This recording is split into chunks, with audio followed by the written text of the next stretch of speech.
I think Prime Minister Trudeau would still have denied it as well if it wasn't for the ground-penetrating radar proof. As the discovery of unmarked graves at former residential schools continues, the chiefs of the sovereign nations of Treaty 8 are asking for international bodies to investigate Canada's possible involvement in crimes of genocide. Well, genocide basically is to eliminate a people, right?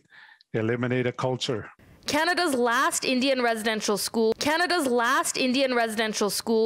in 1996, meaning if the United Nations were to investigate, it would include investigating people who are still alive today, like former Prime Minister and once Minister of Indian Affairs Jean Chrétien, who recently denied knowing about the state-sponsored atrocities meant to assimilate children, an account some doubt, sharing letters to Chrétien that went unanswered, outlining the abuse. Canada is still in denial, right? And it seemed like, like just with the comments from the former Prime Minister Chrétien saying, I was in a boarding school. Well, the Indian residential schools weren't boarding schools.